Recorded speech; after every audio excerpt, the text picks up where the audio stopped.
What's up, everybody? It's the Common Sense Investor coming at you with another video. And in this video, we're going to talk about the New York Stock Exchange's response to the Al from Boston and Jordan complaint that they filed in Massachusetts, okay? They've responded, and they've said, Your Honor, everything they've said is bullshit, okay? Now, they go on down and they list the reasons why the judge should just throw this on out. And the very first one right here is New York Stock Exchange is immune from all of the plaintiffs' claim. All right, they claim absolute immunity. Let me set my camera. All right, they claim absolute immunity, people. That means they are above the law. That any law that is broken over in the New York Stock Exchange, they cannot be prosecuted for, and they cannot be sued for, okay? They have absolute immunity. That's a whole lot different than just immunity. You get the absolute immunity, which means absolutely nothing can touch you. You're a Teflon Don if you're in the New York Stock Exchange, okay? Here's another one. There is no fraud exception to the SRO immunity, which means even if they are guilty of fraud, they can't be held accountable to it, all right, because they have absolute immunity, all right? And that's bullshit. I'm going to show y'all. Look right here. I just ain't been able to talk about this because I don't want to give my hand away too much, all right? But overview of self-regulatory organizations. A history of the SRO system. Self-regulation in the securities industry has a long-standing tradition in the United States dating back to the 1700s.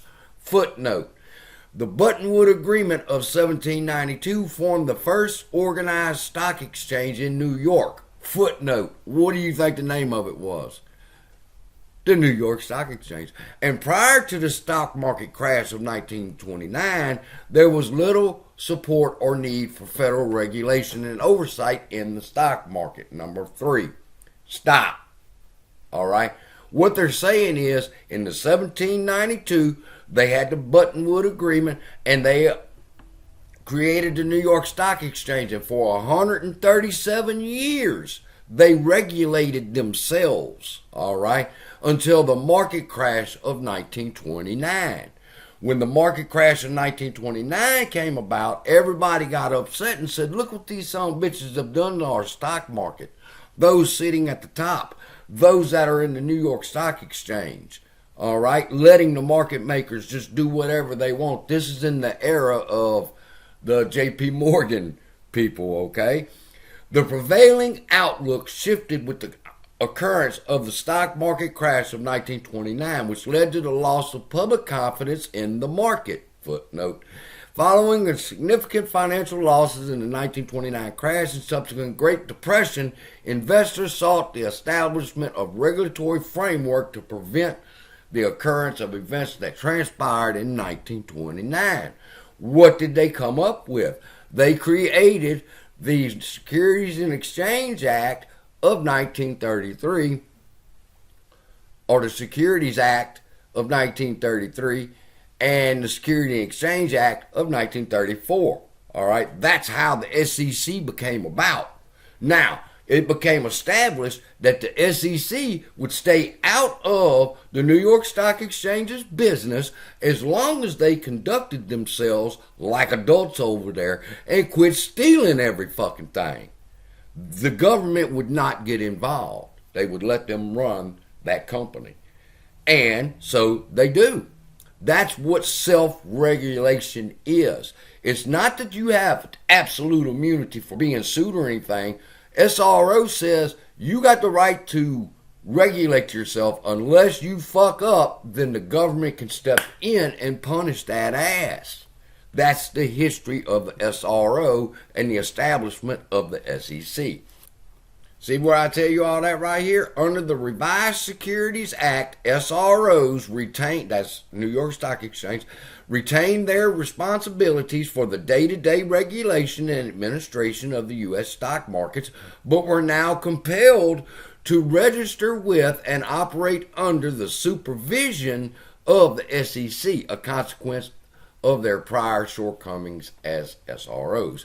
Then they said Al didn't quote any cases, and they're right, he didn't, to justify what he was saying. All right, and they said that fraud is covered underneath the immunity, and I'm not going to give you my argument because it's 14 pages, but just know that's not true. There are cases where people who have committed fraud on the New York Stock Exchange has been convicted and sued for fraud, and I found the cases.